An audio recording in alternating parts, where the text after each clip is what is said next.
За Бутаны нийслэл Тэмбүү хотод байдаг дурсгалын сувраг буюу Memorial Chodong хэмээх энэ ариун дагшин газар үлдсэн ирээд байна. За ингээд камера эргүүлээ. За энэ харагдаж байгаа сувраг бол 1974 онд бүтээж 10 нааш уншигөө өргөсөн ийм ариун нандин шүтэн байгаа. 3 дугаар хаанд зориулсан ийм дурсгалын сувраг. За доод хэсэг буюу одоо нэг давхартаа буддийн их хөлөгний очир төлөгний одоо Нимава өргөн гарч идсний ариун нандин шүтэнүүд Бутаны одоо Бутнэшний томоохон төлөөлөл Махасэдийн хотод туйлгаад тарины их маструудын дөрүүд гих мэтчлэн ийм түүхэн нандин шүтэнүүдийг залсан байдаг. За баруун Европын хүмүүст бол одоо баг музей шиг баруунхны хувьд бидний хувьд л одоо ариун нандин альтдын нэрэг орсон шүтэн залсан ийм газар байгаа. За бутанчуудын хувьд бол ялангуяа энэ Тэмбүү хотын өрсөн суугчид бол энэ сувраг өглөө за тэгэл ороон цагаар ирж эргэл мөргөл гороо үлддэг. Өдрийн цагаар ч юм ийм эргэл мөргөлийн горооны үйл ажиллагаа тасралтгүй үргэлжилж байдаг ийм сайхан газар байна. Энэ ингээд үндсэндээ хотынхон төвд за тэр зүүн талаас нь бол баруун урд талд бол хаалга орж ирээд ингээд энэ дотор сувсан хоёр игний том суврагнууд майны хүрднүүд залсан байдаг. За ингээд хүрдээ эргүүлээд нар зөв ингээд тойроод ингээд эргэл мөргөл хийдэг ийм газар байна. За манай хөтөч Вандуйла. Алло. Дараа марч. За тэнд манай нэг аялагч тугаан барьсан. Загвар үзүүлэх юм уу? Загвар үзүүлэх юм уу? За энэ бол зулын өргөө. Ер нь бол сүм хийдүүд энэ төлбөртөө мөнгөний төлөө тэгээд өргөчтэй.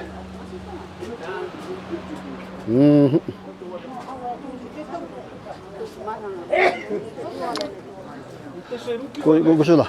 How much per lamp? 300 rupees. 300 rupees per piece. No, 3 piece. 3 piece. 3 ширхгэн 100 рупи. 100 эдний мөнгө үлдэм. So sorry. За тийм 3 ширхгэн 100 рупи. Эндхийг мөнгөч болно, эдний мөнгөч болно. Аль аль нь болно.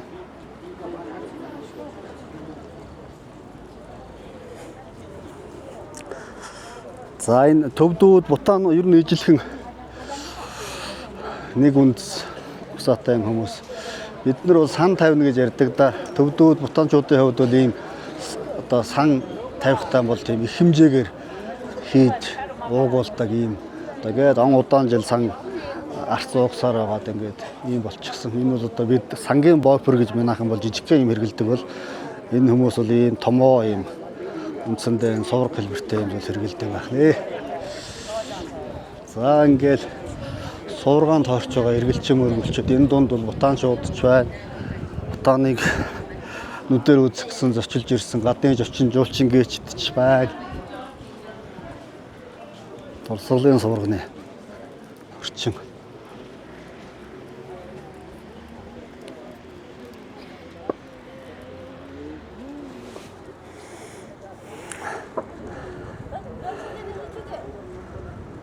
Ямлан салбар улсын урд хэсэг харьцангуй уурамсгалан таатай зөөлөн дулаан уурамсгалтай Бутаны газар нутаг. Нийт газар нутгийнх нь бараг 70% нь бол ой модоор бүрхсэн. Үлдсэн багахан хэсэгт нь л учраа болол амьдарч байгаа юм ард түмэн байгаа. За ингээд одоо жишээ нь ингээд уулын хажуу хэсгүүдийг засаад байр орон сууц жижигхэн тариан талбай гэх мэтчлэн газрыг бол маш сайн үр дүнтэй ашигладаг. Ийм газар. Ер нь сүм хийдүүдийн хашаан дотор бол ихэвчлэн ийм ханд дагинсын одоо энэ Ларшаны бомб гарсан ханд байгаас энэ дагинсын дүрийг бүтээсэн нэг талдаа бас ариутгах зан үйл за бас хамгаалах зан үйл гэж ойлгож болно. Зүг болгондоо зүг бүрт нь одоо ийм хамгаалагч ханд дагинсыг залсан байдаг. За энэ яг чанга хурдаасан бол дурсгалын суур бол ингэж харагдаж байна.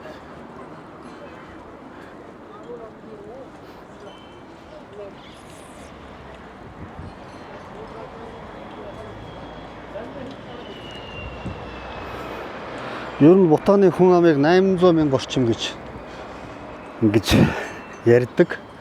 Тэгтээ бас манайхантай ижил гадагшаан гарч ажиллах сонирхол ялангуяа залуу үед бол энэ түгээмэл байдаг. Зөвхөн Австралид 100 мянга орчим Бутан залуучууд амьдарч ажиллаж байгаа гэсэн юм үзүүлэлт байна. Тэмбүү хотын хувьд бол 120 орчим мянган хүн амтай гэсэн юм албан мэдээлэл байдаг. Үндсэндээ хүн амынх нь бараг 95% нь бол Бутан үндэстэн. Цөөхөн хэсэг нь бол одоо энэ ажил хийх зорилгоор энэ дээрээ суурьж гисэн Непал. Хиндэ шашинтай Непал хүмүүс байдаг. Энэ бол хүн амын тоонд бол маш бага хувийг эзэлдэг. Бутаны эдийн засаг бас их өөрмөц. За аялал жуулчлал бол мэдээж жин дарна. Аялал жуулчлалын бүтээгдэхүүнийг бол үнэхээр зочлох үйлчилгээний салбарыг бол маш сайн хөгжүүлж чадсан юм ард түмэн. Энэ бол өнөөдрийн айлын үндсэндээ хөгжил, ялангуяа дэд бүтцийн хөгжил бол үнэтэй хувь нэмэр оруулж байгаа юм салбар байгаа. Дээр нь эрүүл мэндийн салбар, боловсролын салбар нь бол үн төлбөргүй иргэдтэй үйлчилдэг. За энэ эрүүл мэнд боловсролын салбарын гол хөрөнгө оруулалтыг бас бутанчууд их багархан ярьдаг нэг сэдв нь. Ягаад тэгэхээр Гямлан руунаас их авж байгаа энэ олон сайхан гол мөрнүүдийн ус ер нь доошлох тусмаа их том өргөн том мөрөн болж одоо намдар газар руугаа буудаг. Тэгээ энэ их усыг ашиглаад усан цахилгаан станц 1960-аад оны сүүлээс эхлээд барьж байгуулж эхэлсэн.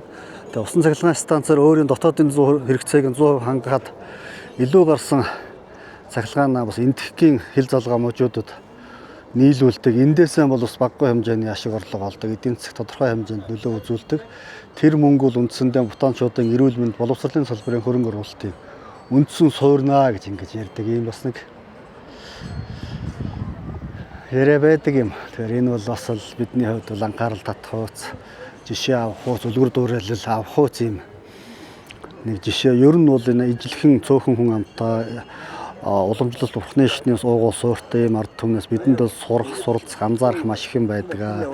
Ялангуяа энэ дунд нь ямар нэгэн байдлаар тасалдаагүй уламжлалаа хадгалж үлдсэн бурхны шатны түүхэн уламжлал бол хүмүүний одоо үндсэн амьдралын зарчим болсон дотоод сэтгэлийн амар амгалан гэрэлхээж бусдад хорлох ялваа одоо сөрөг зан уулыг үлдэхгүй байх.